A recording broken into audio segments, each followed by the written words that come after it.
Hi Beshies! For today's video, isi-share ko sa inyo kung paano ka makakakuha ng NBI clearance na wala kang babayaran. And ituturo ko na rin sa inyo kung paano mag-register online para sa NBI clearance. So kung alam mo na tong mga bagay na binabanggit ko, this video is not for you. Ako kasi recent ko lang din nalaman itong ganito nung kumuha ng NBI clearance yung anak ko. And gusto ko lang i-share para sa ibang mga hindi nakakaalam or hindi alam yung gagawin. Gusto ko lang ding i-share sa kanila na pwede kang makakuha ng NBI clearance ng walang bayad kung first time job seeker ka. So first time job seeker, ibig sabihin first time ka lang mag-a-apply for trabaho. Karaniwan mga fresh graduates, ganyan. So yun nga, kung first time job seeker ka, pwede kang kumuha ng mga requirements mo na wala kang babayaran. So which is good talaga, 'di ba? Kasi kung naghahanap ka ng trabaho, meaning wala kang ang budget, tapos 'di ba, gagastos ka pa for requirements, and big help talaga yung ganito na kung first time job seeker ka, wala kang babayaran sa iyong requirements. Malaking tulong na rin talaga. So, paano nga ba makakuha ng NBI clearance na wala kang babayaran kung ikaw ay first time job seeker? So, first kailangan mo ng first time job seeker certificate galing sa inyong barangay. So, dito sa amin ang ginawa ko is pumunta kami sa barangay hall, pinakuha ko yung anak ko ng barangay ID, which is kailangan kasi para makakuha siya ng first time job seeker certificate. So, yon, one day process lang yon, madali lang yon, or dito sa barangay namin madali lang yon, and maybe sa ibang barangay ganun din naman. So, yun ang gawin yung una. Pumunta kayo sa barangay nyo, mag-ask kayo kung paano makakakuha ng first time job seeker certificate, and yun. And pagdating nga namin sa NBI, hinanapan din yung anak ko ng voter certificate. So ahead, bago kayo pumunta ng NBI, i-ready nyo na rin yung voter certificate nyo para hindi na kayo magpabalik-balik like nang nangyari sa amin. Pero super smooth lang din naman yung lakad namin kasi magkakatabi lang naman yun dito sa amin sa may Ayala Mall, South Park. NBI, halos malapit lang din naman dun sa Comelec. Mabilis lang yung process. So, hindi naman ako or kami na hassle.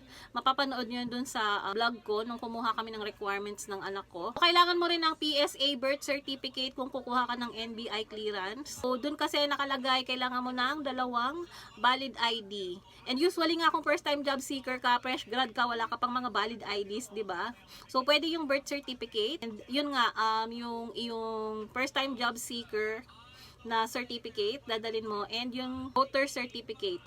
Yun lang naman yung hinanap sa anak ko. So of course, pagdating mo sa NBI, sabihin mo sa kanila na first time job seeker ka, and ipakita mo yung first time job seeker certificate mo sa kanila.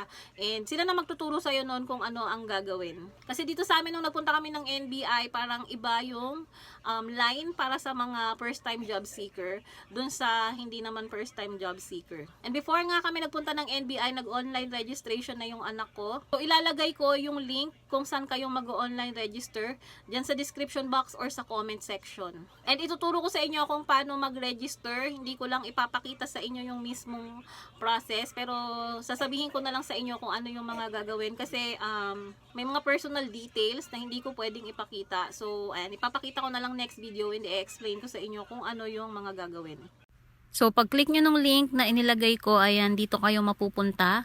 Hindi ka magsa-sign in pa dyan. So, kailangan mo mag-register. Make sure na magre-register ka as first-time job seeker. So, pag first-time job seeker ka nga, wala kang ang babayaran. So, i-fill out mo lang yung mga information na kailangan dyan. Itong ginagawa ko is sample lang, eme lang yung name na ilalagay ko dyan. So, first ilalagay mo yung gender mo, yung civil status, and then yung iyong birth date. Example lang itong ginagawa ko, hindi ito yung actual na registration na ginawa namin. Because syempre may mga information na hindi ko pwedeng ipakita sa inyo. Next is yung first name mo, middle name. Huwag nyong gayahin yung ginawa ko sa example, middle initial yung nilagay ko. And then yung surname nyo. After that, mother's maiden name. So ibig sabihin, pangalan ng nanay nyo sa pagkadalaga. Dito naman first name, middle initial, and last name yung ilalagay nyo. Next, yung mobile number nyo. Importante yan dahil magsisend dyan ng OTP. Working email address, tas lagay nyo lang yung password na gagamitin nyo. Confirm nyo lang. Check nyo yung I agree. Check yung I'm not a robot, and then sign up. And then may marireceive kayong OTP na kailangan yung ilagay dun sa portal. And then may lalabas na dun na registered ka na. Next, i-check mo yung email mo. May activation link dyan para ma-activate na yung account mo. I-click mo lang yun. And then, ayan, pwede ka nang mag-sign in dito sa portal. Pag nakapag-sign in ka na, ayan, may mga information pang kailangan mong i-fill out dyan. So, lalabas na dyan yung first name mo, yung mga na-fill out mo kanina. Kailangan mo lang ilagay yung iba pang mga information na kailangan, like yung address, address, educational attainment, religion, height, weight, complexion. Make sure na tama lahat, and pag okay na, save information. So, ganito yung pinaka-default page ng portal. I-click mo lang yung apply for clearance. Tapos, ito yung lalabas, type of ID, tsaka ID number. Ito yung mga ID na pwedeng pagpilian, birth certificate, UMID. And i-post nyo na lang yung video para malaman nyo kung ano yung mga tinatanggap na IDs. Pero yung sa anak ko nga, since wala naman siyang mga ID dahil first time job seeker nga siya, PSA birth certificate yung nilagay ko. Sa ID number, NA lang yung nilagay ko. I-click mo yung I agree and ito yung lalabas. So nakalagay dyan na yung registration code or reference number mo ay marireceive mo after mong mailagay yung prepared schedule mo. Close mo lang yan and ito yung lalabas. So first ilalagay mo kung saang branch ka ng NBI kukuha. So kami nga dito kami sa Ayala Mall South Park, Alabang, Muntinlupa. So yun yung nilagay ko.